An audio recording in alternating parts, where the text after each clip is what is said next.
Now, I want to get a little bit deeper now. We've talked about lots of different examples. I want to know what resilience means to you. The thing that makes resilience so important to me really starts with my parents. And it starts with the fact that they lived through the Cultural Revolution.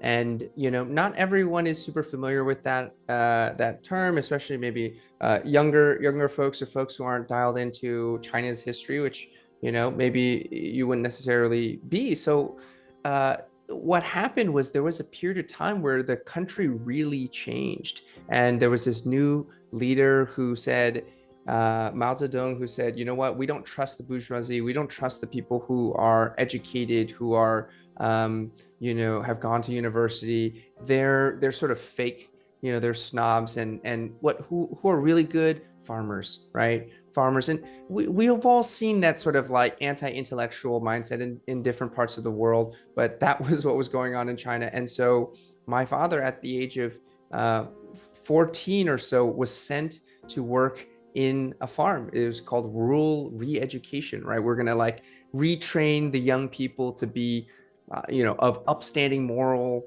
character by making them work in farms. And this is a time where there's no phones, there's no air conditioning, there's not even really heating in the winter time. So this was a very brutal thing for a kid who was going to school, whose father was a professor of foreign languages in the local college, to all of a sudden be sent to the farms and ultimately was there for 10 years. He could have lost hope. He could have really gotten super depressed and super down at that point, to say, you know what, this is it. Like the life I had imagined for myself was over. But he kind of believed, and I don't really know where that came from, but he always believed that there would be a path out, and studied English and sort of invested in his education, even though he wasn't going to school.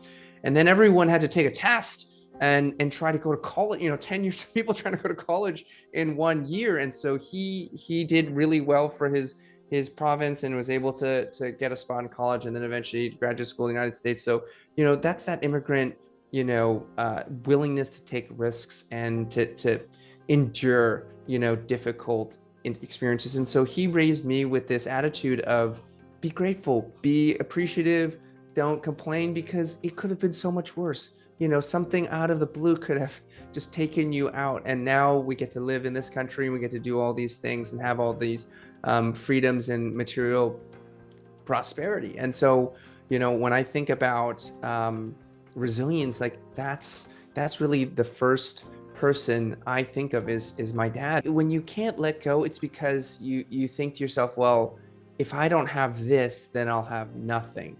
And having the ability to say, even without this, new things can come into my life, right? And I can receive those, and I can be open to those. When you're too busy holding on to the past or what you didn't get, you aren't able to see what you could have or what could be possible. I believe that.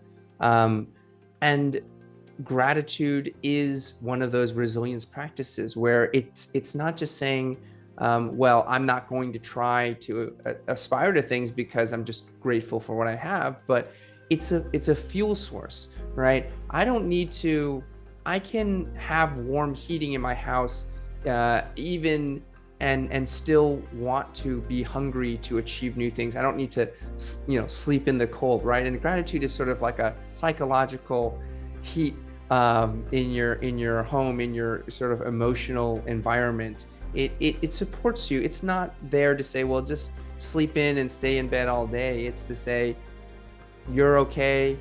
Things are good. If something doesn't happen, it's not the end of you. You can get yourself back up and try again. It is great that you have what you have. You didn't get that. That's fine. But we'll go get something else.